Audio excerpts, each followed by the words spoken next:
Todos digam amém? Saúde a igreja com a paz do Senhor, amém? Quem está alegre com Jesus nessa noite? Pode se assentar os irmãos, fique à vontade, amém? Quero louvar a Deus pela oportunidade, a pastora Josi, ao pastor também, que Deus abençoe a sua vida, ao Bruno também, que me fez o convite, Deus abençoe sua vida, meu querido, e a todos os irmãos, irmãs aqui presentes, é um prazer imenso, vai ser mais um povo que vai morar no céu, amém? Que nessa noite o Senhor possa falar ao seu coração, como já tem falado através dos louvores, a palavra. Os irmãos perdoem o horário que eu acabei chegando, eu moro um pouco longe, mas graças a Deus consegui chegar, e para a glória do Senhor estamos aqui. Feche seus olhos um momento, gostaria de orar pela sua vida. Quem precisa de oração nessa noite? Aleluia. Tem algum pedido nessa noite? Amém. Vamos orar, feche seus olhos, liga teu pensamento ao céu. Esqueça o que aconteceu nessa semana, os problemas que você passou. Essa noite agradeça, é uma noite de agradecimento. Pare um pouco de pedir, um pouco de implorar, e comece a agradecer. Às vezes o segredo da nossa vitória não é só pedir, mas sim agradecer pelo que Ele tem feito na nossa vida. Maravilhoso Deus, eterno Pai, Deus de nosso Senhor e Salvador Jesus Cristo, eu peço licença, Senhor, para entrar em Tua presença, Pai, neste momento, e te agradecer, meu Pai, por esse dia. Eu agradecer, meu Pai querido, pelo livramento, Pai, e pelos alimentos que tem na nossa mesa, meu Pai. Pai querido, obrigado, Senhor, por esta igreja, obrigado, Pai amado, por esse culto abençoado, Pai, semelhante a Ti, Senhor, meu Pai amado, Pai santo, a qual nós viemos aqui te agradecer, meu Pai querido, Pai amado, e louvar e engrandecer o Teu santo nome.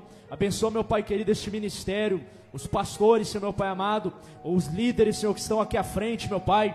Abençoa a vida dos meus irmãos, Senhor, na retaguarda, na frente, na esquerda, na direita. Abençoa, meu Pai querido, os que estão, meu Pai amado, de fora também, meu Pai, os membros dessa igreja que não vieram, meu Pai, abençoa, meu Pai. Pai querido, Pai amado, guarda o Teu povo, guarda a Tua igreja, meu Pai querido, Pai amado. Nos prepara, Senhor, meu Pai amado, para um tempo, meu Pai, de humilhação diante de Ti, Senhor. Que isso passamos, Senhor, a se humilhar perante a Tua presença, meu Pai amado, para que o Senhor nos exalte, Senhor. Pai querido, Pai amado, venha perdoar nossos pecados, ó Pai, nossas falhas e iniquidades, que assim como nossos pecados são como vermelho, como escarlata, e mais vermelho que o carmesim, Senhor, o Senhor tem poder de transformar mais branco do que a lã, mais branco do que a neve. Pai querido, Pai amado, que possamos ser mais alvo do que a neve, aquilo que não toca, aquilo que não pode, Pai amado, Pai santo, Pai, fazer mal a algum, Senhor. Pai querido, que possamos ser mais alvo do que a neve nessa noite. Pai querido, Pai amado, se arrepender daquilo que pecamos, Senhor, meu Pai amado, ou falamos, atitudes, obras ou pensamentos errados, Senhor, meu Pai amado. Venha nos perdoar, Senhor, e nos dá uma chance, meu Pai querido, para a Tua honra e para a Tua glória. Nos alcança, meu Pai amado, com a Tua misericórdia, em nome do Senhor Jesus, amém?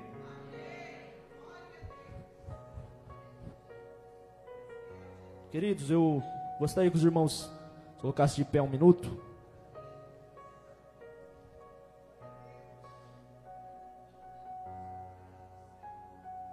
Abre-se comigo em Lucas capítulo 9.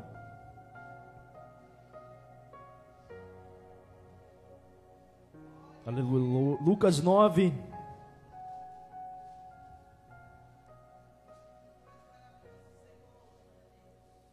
Glória a Deus. Lucas 9, verso de número 28.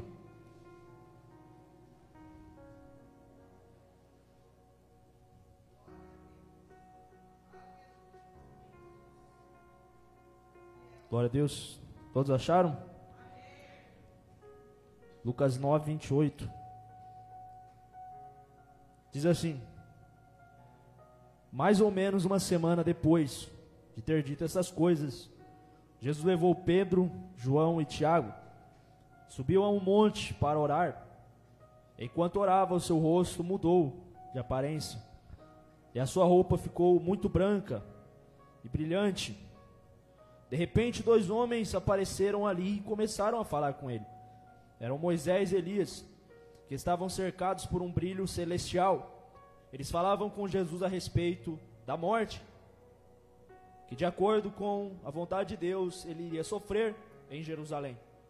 Pedro e seus companheiros estavam dormindo profundamente. Mas acordaram e viram a glória de Jesus e os dois homens que estavam com ele. Quando esses dois homens estavam se afastando de Jesus, Pedro disse: Mestre, como é bom estarmos aqui. Vamos armar 3 barracas, uma para o Senhor, uma para Moisés e outra para Elias. Amém? Pode se assentar.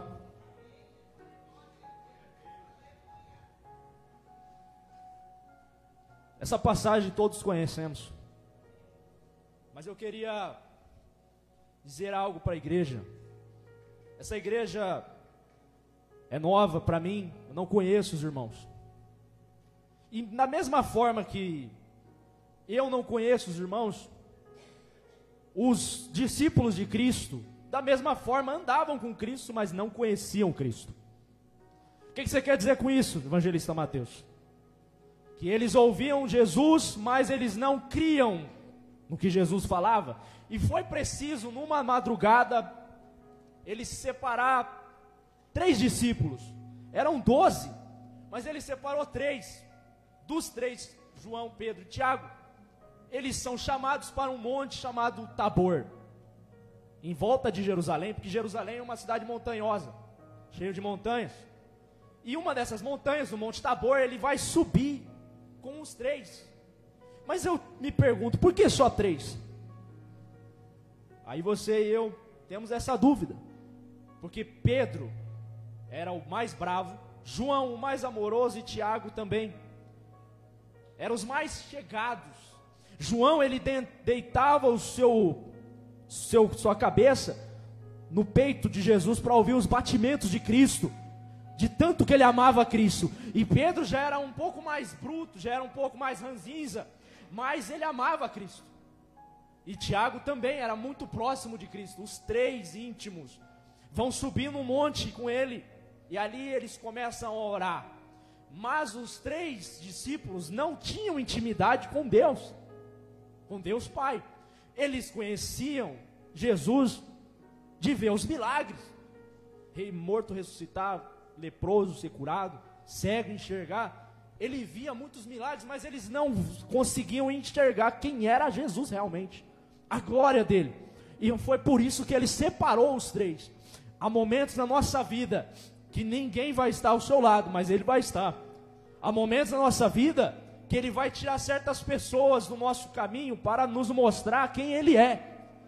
Para mostrar Deus para você, você precisa estar muitas das vezes num deserto, ou solitário, ou sozinho, sem ajuda de ninguém, como esses 3 foram separados à parte. Assim Deus separa eu e você, para um novo tempo, para que Ele mostre quem é Deus na sua vida. Deus, a gente conhecia de ouvir falar há um tempo atrás, até que você comece a ter intimidade com Ele e uma experiência com Ele. É diferente quando você ouve dos seus pais, ou de parentes, ou de amigos sobre Deus. É diferente quando você vive uma experiência com Deus. E esses 3, eles viveram uma experiência.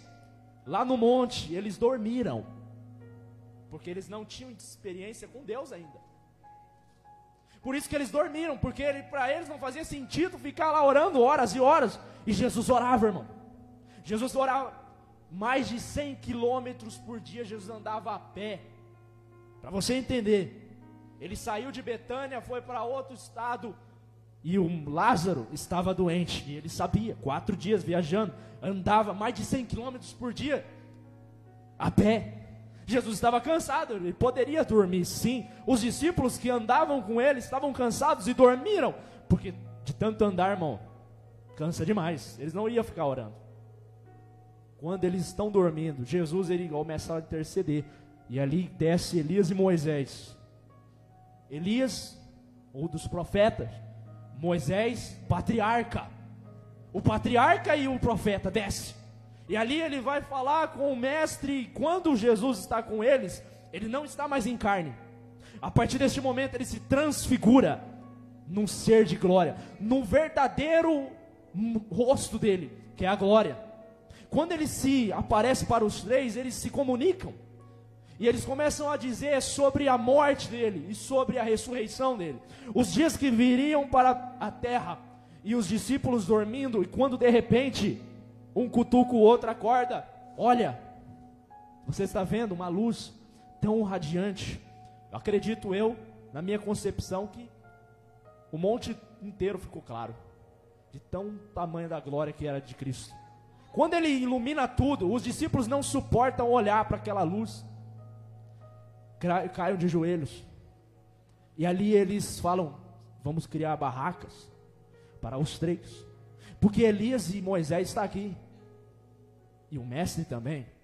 Vamos formar barracas, só que eu vou te dizer uma coisa: quem está em espírito não vai sentir frio, irmão. Lá em cima do monte, quem já subiu em monte sabe, eu já subi no Monte Sabó, 1.200 metros, é muito frio em cima do monte.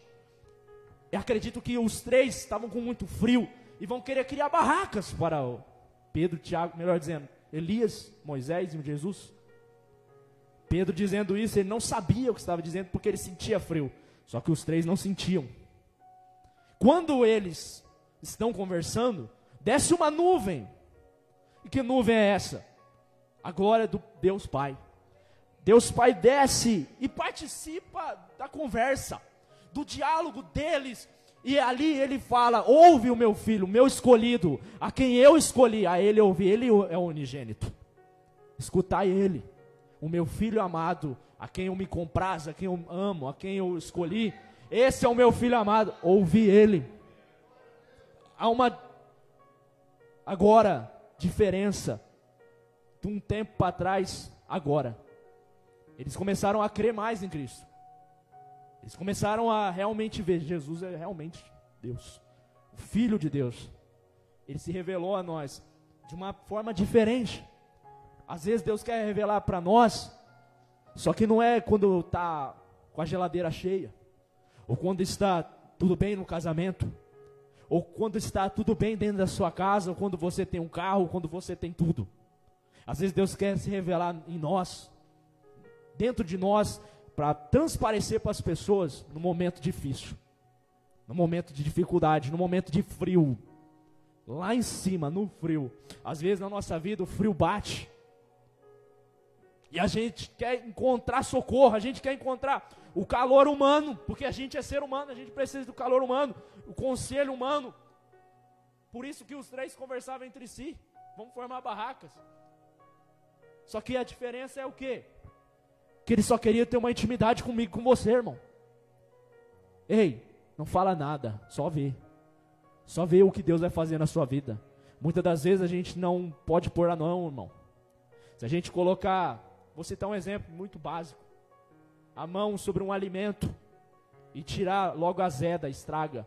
Para trabalhar com Deus é assim, irmão: se você pôr a mão, estraga. Às vezes Deus quer restaurar algo na sua vida, e você vai, põe a tua mão e estraga tudo. Você faz totalmente o contrário daquilo que Deus já está fazendo, daquilo que Deus já está projetando na sua vida. Você quer apressar o tempo de Deus, você quer apressar a vitória na sua vida, você quer colocar o carro na frente dos bois e dizer para Deus que você também pode. Aí Deus está dizendo para você: fica calmo, fica em silêncio, que eu vou trabalhar por você. E às vezes você quer descontar, às vezes você quer colocar suas mãos, você fala para Deus: Senhor, eu posso te ajudar? Não, irmão. Deus, ele trabalha da forma dele, ele não precisa de nós para trabalhar do jeito dele. Ele move céus e terra por mim e por você. Ele muda pensamentos por mim e por você. Ele mudou pensamentos de inimigos. Ele mudou o pensamento de profetas. Balaão ia amaldiçoar o povo de Deus. Quem se lembra dessa passagem sabe que ele, subindo 3 vezes para o monte, Balaque diz para ele: eu te ofereço toda a prata, todo o meu reino, o ouro, tudo te pertence, mas amaldiçoa esse povo aí que parece uma leoa. Porque o povo de Israel era como uma leoa, irmão. Onde eles entravam, eles devastavam tudo, matavam tudo, todo o exército inimigo. Esse povo de Israel é como uma leoa. Amaldiçoa esse povo, e eu ficarei em paz. Balaque dizendo para ele: eu ofereço tudo. Balaão, no seu coração, já cobiçou o dinheiro, já cobiçou a prata e o ouro. Ele sobe, e para amaldiçoar o povo, Deus, ele enrola a língua do homem e faz abençoar o povo dele. Assim Deus faz. Até quando o profeta ele quer se desviar do caminho, Deus toma a boca dele e começa a abençoar o povo. E essas 3 vezes que ele sobe, acontece a mesma coisa. Ele volta e diz para Balaque: não conseguir amaldiçoar o povo. Esse povo é abençoado. Às vezes na nossa vida, vem palavras de maldição, palavras contrárias, de relacionamento, de pai, de mãe, de amigos, parentes. Vem palavras contrárias, palavras de maldição. Só que lá do céu Deus já decretou que você seria vencedor, mais do que vencedor.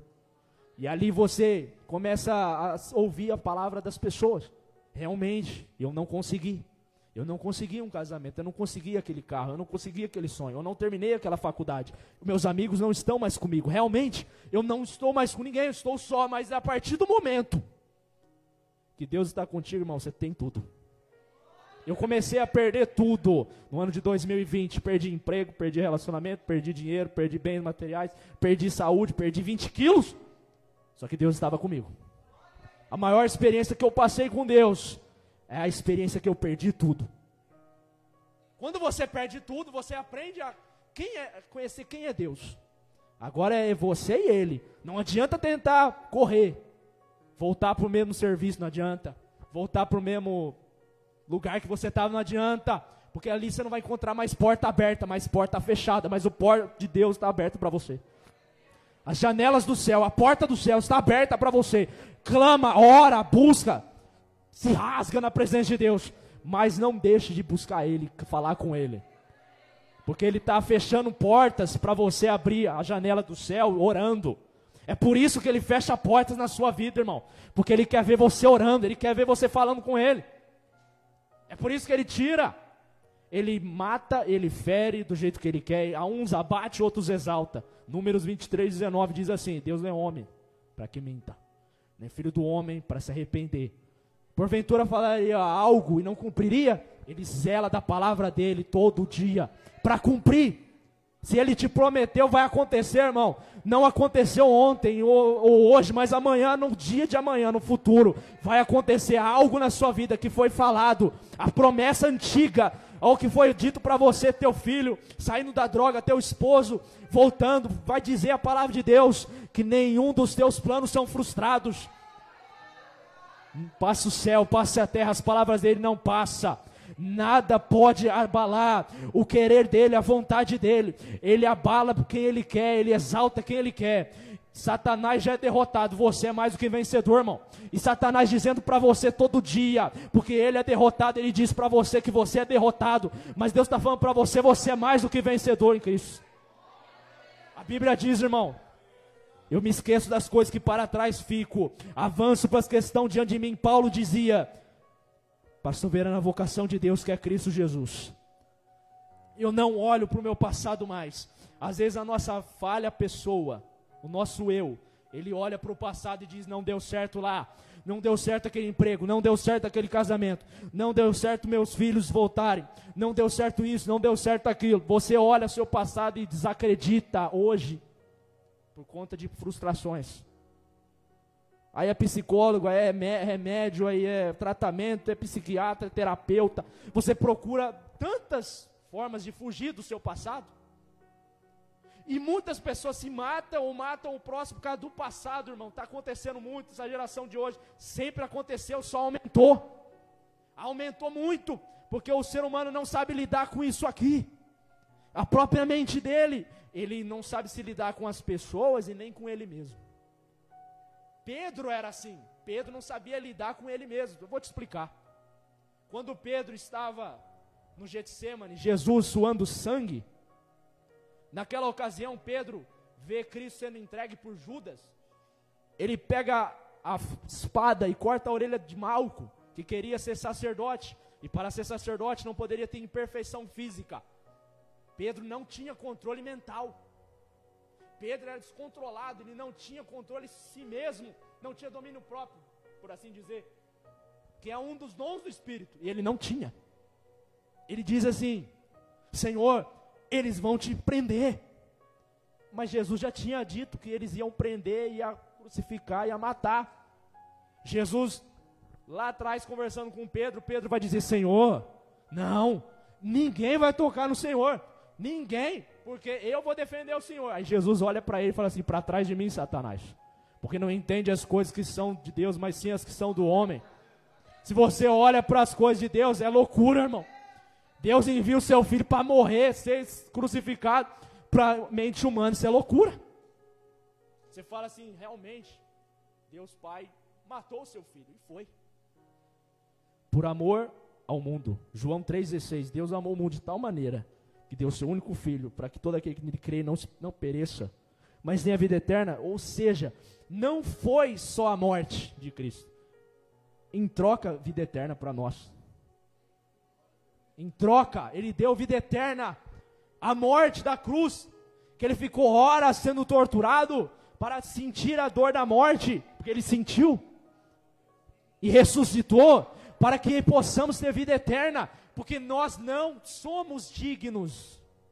Mas por causa de uma troca tão pesada, de uma cruz tão pesada, de uma morte feia, porque é uma morte humilhante naquela época, era a crucificação a pior morte para um homem, seja assaltante, seja ladrão, seja estuprador, o que for, era a pior morte que poderia ter naquela ocasião. Os romanos eram maus, irmão.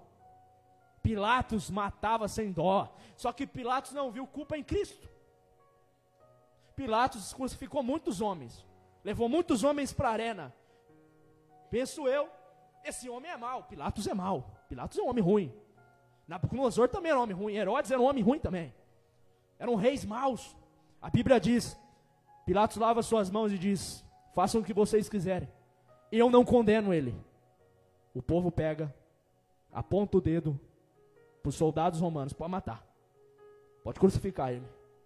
Condenaram ele, o povo, esse povo lá atrás que foi curado, foi ressuscitado, um povo que ouviu as palavras eternas, como Pedro disse, Senhor, para onde irei eu, se só tu tem palavras de vida eterna? Aí o povo, a multidão, que ouviu as palavras de vida eterna, crucifica-o, mata-o. Jesus é crucificado, é morto, ele desce às profundezas do inferno e pega as duas chaves do inferno e da morte, pisa na cabeça de Lúcifer, como está escrito em Gênesis, que ele pisaria o calcanhar da serpente, o calcanhar ferido pisaria a serpente, e foi dito, e aconteceu, quando ele ascende aos céus, depois de 40 dias, Jesus fica 40 dias na terra ainda, depois de ressuscitado, pregando para 500 pessoas, por que só 500? Ele não poderia ter apresentado para os romanos, para o rei, ou para alguém maior, ou para muitas pessoas, por que só 500? Porque ele escolheu poucos, muitos chamados, poucos escolhidos. Ele apareceu para 500, e para os 500 que ouviram ele, acreditaram. Um deles não acreditou, que foi Tomé, que teve que ver, tocar, para crer. Mas Tomé, irmão, todos falamos dessa passagem, mas Tomé depois pregou contra ele mesmo, falou, não façam igual eu, não sejam como eu. Você pecou, você errou, mas seja exemplo para as pessoas não serem igual a você no passado, mas sim hoje. Tomé foi um homem de Deus, ganhou muitas almas. Nem nós ganhamos tantas almas igual Tomé, e julgamos Tomé por ele ter desacreditado. Julgamos Pedro por ter negado, sim, mas Pedro ganhou 8.000 almas em 2 pregações, irmão. 3.000 almas numa pregação, 5.000 almas na segunda pregação. Esse homem era cheio do Espírito Santo. A sombra de Pedro ressuscitava mortos, irmão. Passava o paralítico, andava. A sombra dele tinha unção. O homem era cheio do Espírito Santo. O importante não é o que ele foi, é o que ele é agora. O importante eu e você é o que nós somos agora. Deixa quem te acusa, deixa os acusadores. Onde estão os acusadores, mulher? A mulher sendo pega em ato de adultério vai ser apedrejada. Vamos matar ela, Senhor, o que o Senhor acha disso? Jesus ouvindo tudo, escrevendo o pecado deles na areia. Quem tem pecado, quem não tem pecado, pode atirar a primeira. Todo mundo larga e vai embora. Ele aponta o dedo para aquela mulher e diz, onde estão os teus acusadores?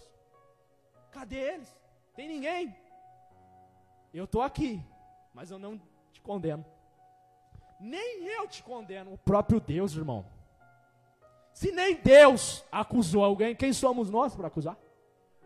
Pelo pecado, aconteceu 10 segundos atrás, não importa. Se ele se arrependeu nos 10 segundos, Deus perdoa, irmão. E Deus muda o quadro daquela pessoa. Só que ele diz mais, vai e não peques mais. Por quê? Porque se você cometer de novo, irmão, você vai ter consequência. Pedro, ele teve consequência sim do ato dele, da orelha de Malco.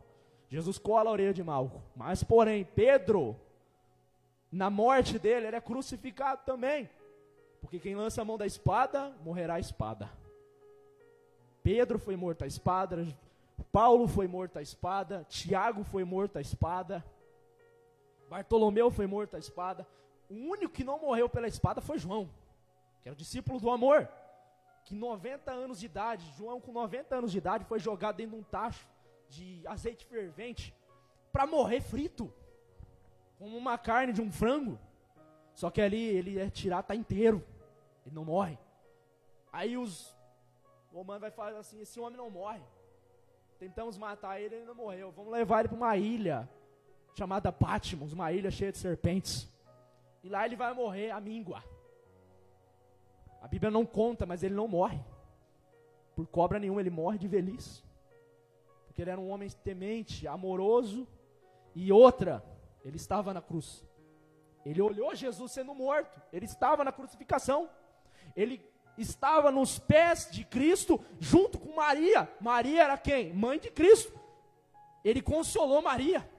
João estava para consolar a mãe do mestre. Ou seja, na nossa vida, sempre terá alguém para nos consolar em momentos difíceis. E aquele discípulo até o fim, ele ficou ali, viu a crucificação, ele ficou com Maria até o fim. Ele disse para o Senhor, eu não abandono, porque eu amo o Senhor verdadeiramente, ama mesmo. Porque ele ficou até o fim, e quem ama fica até o fim, até no momento de dor, até no momento de solidão, momento de situação difícil, quem ama fica, a mãe fica com o filho até o fim, irmão. Jesus estava sendo crucificado, a mãe estava lá, o nosso Deus estava lá, só que o nosso Deus, irmão, ele não suportou ver também. Nem Deus suporta ver Cristo crucificado. Jesus diz assim, Eloi, Eloi, lama sabachthani, o que significa? Deus meu, por que me abandonaste ou me desamparaste? Jesus vê o céu fechado. Deus Pai vira o seu rosto. Porque Deus Pai não estava suportando ver o seu filho sendo massacrado, torturado, esbagaçado por romanos e por judeus. O povo dele esbagaçou o próprio Deus. Só que bagaçou a carne. O Espírito estava forte. O Espírito de Cristo inteirinho desceu ao inferno, pisou de Satanás. Ressuscitado, ele volta para a terra e mostra que ele é Deus. E ele disse, eu vos deixarei um consolador, não deixarei vocês órfãos. Ele se importa comigo e com você. Ele vê a sua situação. Ele sabe que você não anda só. Você se acha só.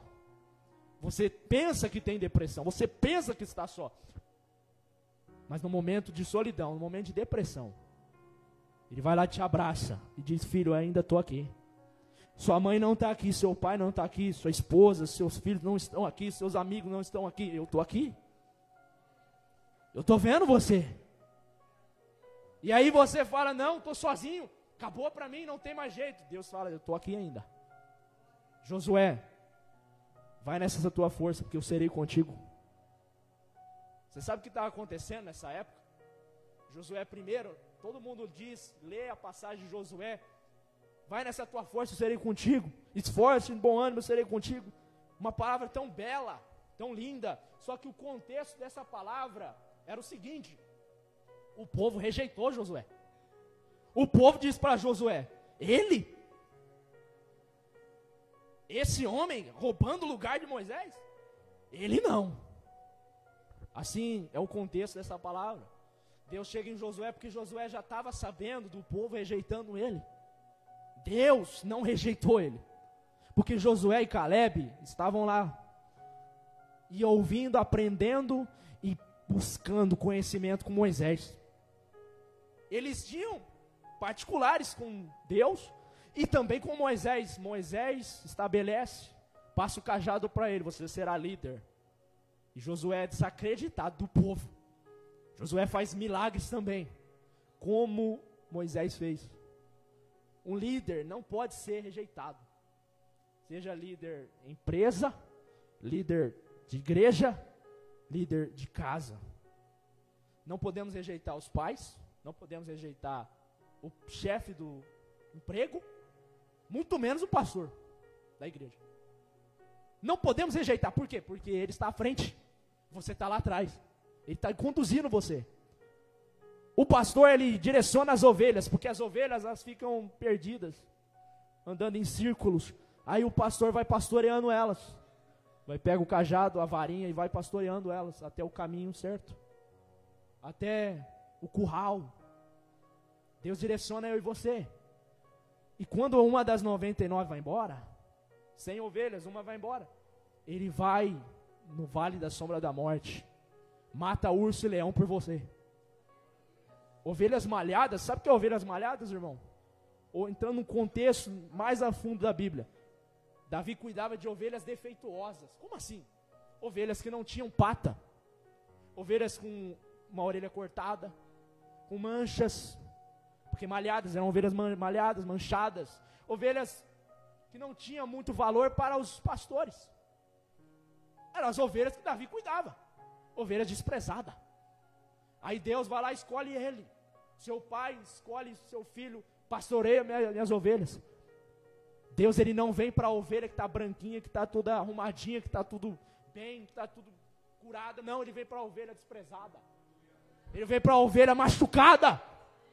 Ele vem para mim e para você que foi machucado pela vida, que teve um câncer, ou teve um desprezo, um divórcio, ou seja, a humilhação, o abandono, teve tudo de ruim nessa vida, perdeu. Ele escolheu você, ele apacenta você, ele escolheu você e eu, que para o mundo nós somos loucos. A Bíblia diz, Deus escolheu as coisas loucas e vis, desprezíveis desse mundo, para confundir as sábias e entendidas. Os mestrados, os doutorados não entendem nada, porque Deus escolheu você e eu, que é pequeno.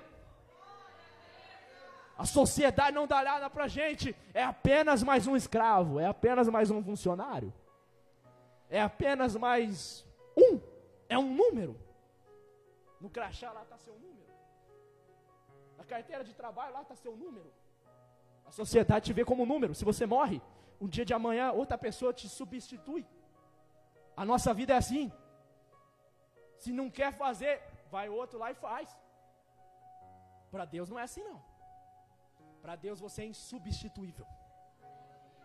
Se Deus escolheu você, para você ser um profeta, Ele escolheu você e não o que está do seu lado. Ah, mas tem 200 ali, Senhor, escolhe um deles. Deus escolheu você. Porque no momento da sociedade, você é lá, você fala, é eles, não sou eu. A gente se sente assim. Na minha infância, eu era um pouco mais antissocial, jogado para um lado, jogado para um fundo de uma sala. E toda a sala assim, turmava. E eu ficava sozinho no meu canto. Eu falava, eu sou ninguém, sou nada, sou ninguém. A vida é assim, irmão, a gente se sente um nada. A gente se sente um pequeno no meio de tanta gente grande. Aí Deus fala assim, eu escolhi você. Você é meu escolhido. Jesus é o escolhido mestre. Quando João Batista estava batizando, eles viram Jesus de longe, depois de 40 dias e 40 noites no deserto. Todo magro, sem comer, sem beber. Na verdade ele tinha comido, os anjos serviram ele. Mas, 40 dias, 40 noites sem comer, sem beber. Os anjos vieram, serviram ele, depois da tentação. Só que quando ele chega, com parcas nos pés, com a simplicidade, com aquela orla, com aquele vestido que ele usava, ele chega para aquelas pessoas que estão sendo batizadas em nome do Pai, do Filho e do Espírito Santo. Já disse, Filho. O Filho estava lá. Pai, Filho e Espírito Santo. O Filho estava vindo. E o povo que estava sendo batizado diz, Ele? Ele é o Filho de Deus? João Batista fala assim, não sou digno nem de tocar na sandália dele. Nem de desabotoar a sandália dele, tocar e... Nessa sandália, esse homem é o Filho de Deus. E a sociedade diz assim, ele não, imagina. O nosso Deus vai vir igual Saul. Saul estava num cavalo puro sangue, com uma espada grande, dourada, todo resplandecente de rei. É assim que vai vir o nosso Deus, assim que vai vir o mestre. É por isso que os israelitas não creem em Cristo. É por isso que os israelitas não creem em Jesus até hoje. porque eles veem Jesus como apenas um profeta que viveu na terra. Mas ele foi Deus, andou entre nós, e os seus não o reconheceram. Os seus não conheceram. Ele andou sobre os seus. Por isso que ele escolheu os derradeiros, que somos nós, os últimos. Os primeiros serão os derradeiros serão os primeiros. Aqueles últimos tempos, quando Deus separar o joio do trigo, quando ele levar a igreja, ficarão os israelitas. Mas são 12 tribos. 12 tribos, 7.000 de cada tribo será salvo, ou seja, 144.000. 12.000. De 12 tribos, 7.000 de cada um. 144.000. Que serão salvos dos israelitas. É um número pequeno, se você parar para pensar. Se você parar para pensar, lá na época de Elias, quando Elias estava na caverna, Deus também escolheu 7.000.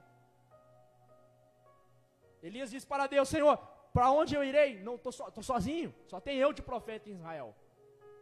Deus fala para ele assim: não, tem mais 7.000 lá que não se dobrou perante Baal, que não se curvou perante o Deus de Babilônia, o Deus pagão naquela época. Ele não se curva. E esses 7.000 de israelitas serão salvos. Mas voltando a essa palavra, esse contexto, eu já vou encerrar. Deus, ele te chamou. Aí às vezes você corre. Aí às vezes você foca mais no seu emprego, você foca mais na sua casa, você foca mais nos seus filhos, você foca mais no seu crescimento. E Deus está te chamando e você está focando em outras coisas. Aí Deus está falando: estuda a palavra, ora, me busca. Você está desfocado disso. Você está focando em outras coisas. Você está focado no seu emprego. Você tem que trabalhar demais, é hora extra demais, vai prosperar, precisa de um carro. Isso é uma bênção. Ter carro, ter casa é uma bênção. Só que a maior bênção é você buscar no livro da vida, o seu nome está lá. Eu tenho um nome escrito no livro da vida, mas se eu continuar orando, se você vem, desvia, volta para o pecado, Deus risca. Esse nome não está aqui mais, porque ele não faz a minha vontade. É assim que acontece. Quando não fazemos a vontade de Deus, mas sim as que são do mundo, da carne, do inimigo, Deus, ele risca. E Deus, ele tem o poder, como Cristo disse: não tema o que mata a carne, mas tema aquele que mata a carne e tem poder de jogar no inferno. Ele dizia sobre o salário do pecado ser a morte, e os discípulos olhavam para ele, é mesmo, continuava pecando, continuava negando. Só que depois que Jesus ressuscitou, eles começaram a crer, porque o Espírito desceu, e quem nos convence do pecado é o Espírito. Você não se convence do seu pecado, muitas vezes. Eu não errei, não.